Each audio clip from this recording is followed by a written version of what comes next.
আপনার আমার সন্তানগুলা আমানত, প্রত্যেকটা বাবা মার দায়িত্ব আল্লাহ দিয়েছেন সন্তান যাতে করে জান্নাতের রাস্তায় চলে। বাবার কাছে সন্তানগুলা আমানত, প্রত্যেক বাবা আল্লাহর কাছে জবাব দিতে হবে। সন্তান যদি গুনাহগার হয়, পাপী হয়, জাহান্নামী হয়ে যায়, আল্লাহর আদালতে সন্তানগুলাই মামলা দায়ের করবে। আল্লাহ, যাদের মাধ্যমে দুনিয়াতে গেলাম ওই মানুষগুলাই তো আমাদেরকে ভালো কামনা করে নাই, কল্যাণ কামনা করে নাই। তারা কোনোদিন আমাদেরকে জান্নাতের রাস্তা দেখায় নাই, তারা আমাদের জান্নাতের রাস্তা দেখায় নাই। আমি অন্যায় পথে চলছি, বাবা নিষেধ করে নাই। আল্লাহ, ওই বাবাকে হাজির করো, সেই বাবার কারণে আজকে জাহান্নামী হইলাম। ওই বাবার কলিজার পা দিয়ে জাহান্নামে যেতে চাই। নাউজুবিল্লাহ। জোরে গান। ও মুমিন, যে সন্তানকে আপনি এত কষ্ট করে বড় করলেন, ওই সন্তানটাই আমানতের খেয়ানত করার কারণে আল্লাহর আদালতে মামলা দিবে আপনার বিরুদ্ধে। আমার আল্লাহ ডাকতে বলেন, আমানতের ব্যাপারে বলতেছি, ও আনফুসাকুম ওয়া আহলিকুম নারা, তুমি নিজের জাহান্নামের আগুন থেকে বাঁচাও, তোমার সন্তানগুলোকে জাহান্নামের আগুন থেকে বাঁচাও। মুমিন, এটা আল্লাহর নির্দেশ, আল্লাহর ফায়সালা। তুমি যদি তোমার সন্তানগুলোকে গুনাহের পথে পরিচালিত করো, আল্লাহর আদালতে তোমার জবাব দেওয়া লাগবে। সেদিন তোমার কোনো উপায় থাকবে না, সেদিন তুমি মুসিবতের ভিতরে পড়ে যাবে। সন্তান যদি দুনিয়ার জিন্দেগির ভিতরে গুনার কাজ করে তুমি যখন কবরে চলে যাবা, পাপের ধাক্কাটা আল্লাহ আমার কবরে দিবে। আর সন্তান যদি নেককার হয়, পরহেজগার হয়, তাহলে আল্লাহ ওই নেককার সন্তানের সওয়াবের একটা অংশ আমার কবরে দিয়ে দিবে। আওয়াজ করে বলা যাবে কি সুবহানাল্লাহ। সন্তান যদি বদকার হয়, পাপের অংশ আমার কবরে যা, নেককার হইলেও নেকের অংশ আল্লাহ আমার কবরে। একটা আজীব তথ্য দিই আপনাদের কাছে। আল্লামা ফখরুদ্দিন রাজি রহমতুল্লাহি আলাইহি তার বিখ্যাত তাফসীর গ্রন্থ তাফসীরে কাবীরের ভিতরে এই কথাটা উল্লেখ করেছেন।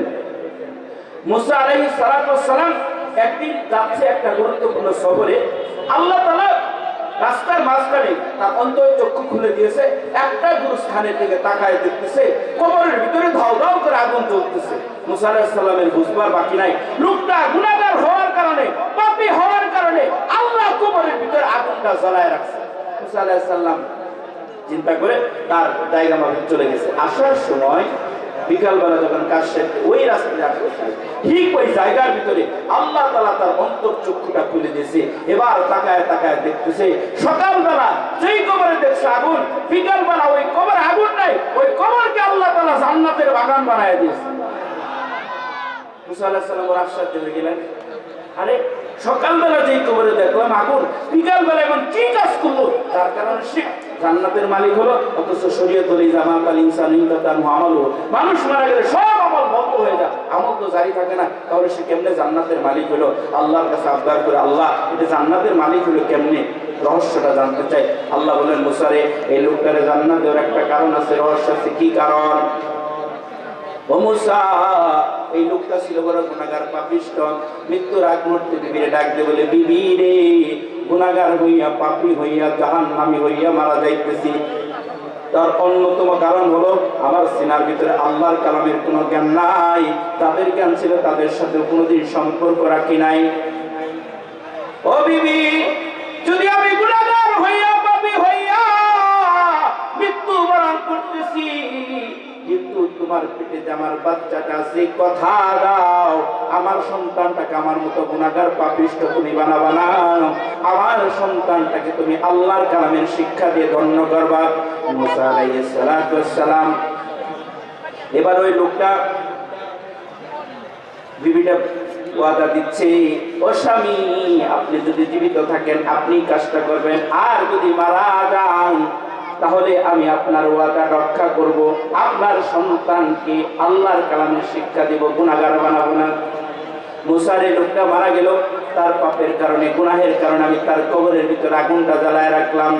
দীর্ঘ 7-8 বছর ধাও ধাও করে আগুন জ্বললো, দেখার মতো তার কেউ নাই, শুধু কান্নার কান্না, কবরের ভিতরে যে শান্তি খুঁজে পায় না। কিন্তু জানো, আজ আজকে কি হয়েছে, সকালবেলা ওই যে তার বিধবা অসহায় মহিলাটা বাচ্চাটা বড় হয়েছে ধরে নিয়ে আসছে হুজুরের কাছে, হুজুর আমার সন্তানটাকে আপনি আল্লাহর কালামের শিক্ষা দেন।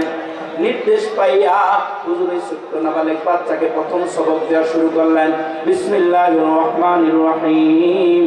কয়েকবার বলার পর এই ছোট্ট নাবালেক বাচ্চার জবানে বিসমিল্লাহির রহমানির আওয়াজ বাইর হয়ে গেছে। যখন এই ছোট্ট বাচ্চাটা বিসমিল্লাহর আওয়াজ দিয়েছে, আমার কুদরতি, আমার আল্লাহর কুদরতি রাস্তাটা ঠান্ডা হয়ে গেছে। আমার আল্লাহ রব্বুল আলামিন ডাকতে বলেন, ফেরেশতারা রে, সেই ছোট্ট নাবালিক বাচ্চা আমাকে রহমান বললো, রহিম বইলা সম্বোধন করলো। এই ছোট্ট নাবালিক বাচ্চার ধারণাকে আমি বিফলে দিব না। ফেরেশতারা রে, যে ছোট্ট নাবালিক বিসমিল্লাহ বইলা ডাক দিল, রহমান বইলা ডাক দিল, রহিম বইলা ডাক দিল, আমি রহমান রহিম হইয়া আমি অর্ডার দিলাম, তার বাবাটা যদিও গুনাহগার, তার নাবালিক বাচ্চার বিসমিল্লাহর খাতিরে তার বাবার কবর থেকে আগুনটা সরাইয়া আমি আল্লাহ তার বাবার কবরটাকে জান্নাতের বাগান বানায়া দিলাম। जो तो मेरा तो सब मेरा, फलक मेरा सभी मेरी,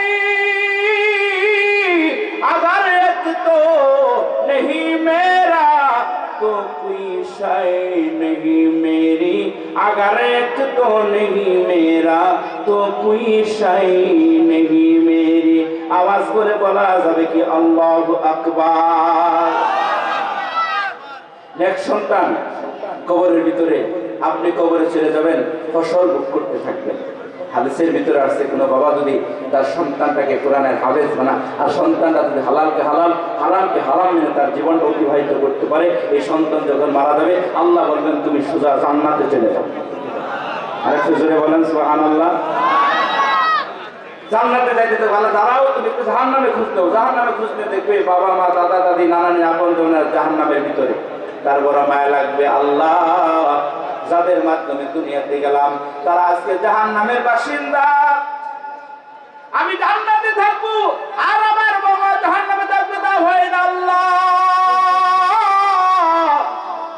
ও মালিক, যাদের কারণে দুনিয়াতে কোরআন শিখলাম ওই মানুষগুলো আজকে জাহান্নামের বাসিন্দা হয়ে গেছে, তাদেরকে ছাড়া আমি জান্নাতে ঢুকবো না।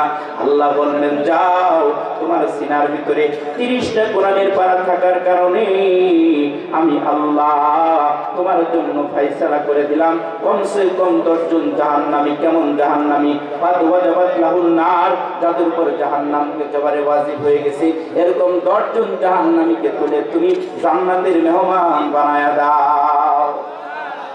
একজন এক সন্তানের এই পরিমাণ মর্যাদা হবে, কিন্তু হাদিসের ভিতরে কোথাও কি এই জায়গায় এই কথা লেখা আছে যে ছেলেরা যদি বড় একটা ডাক্তার বানাইতে পারেন, যে সারা পৃথিবীর সমস্ত রোগীদেরকে সুস্থ বানাই ফেলাবে, তার জন্য 10 জনকে জান্নাতে নেওয়ার সুপারিশ করা হবে? আছে? নাই। কিন্তু কোরআনের যে সত্যিকারের শিক্ষিত হবে, হালালকে হালাল, হারামকে হারাম মেনে জীবন অতিবাহিত করবে, তার শান মান মর্যাদা এত বেড়ে যাবে। ওবামা কবরে চলে যাবে, সন্তান কোরআনের হরফ পড়বে, প্রত্যেকটা হরফের সব আল্লাহ বাবার কবরে দিয়ে দিবে। আল্লাহু আকবার। কি পরিমাণ মর্যাদা আল্লাহ তাআলা একজন হাফেজ কোরআনের জন্য রাখছেন। সত্যিকারের আমানতের একটা সন্তান যদি এলাকার ভিতরে বিদ্যমান থাকে, একজন সন্তানের কারণে আল্লাহ পুরা এলাকার ভিতরে হেদায়েতের নূরটা চমকায় দিবে।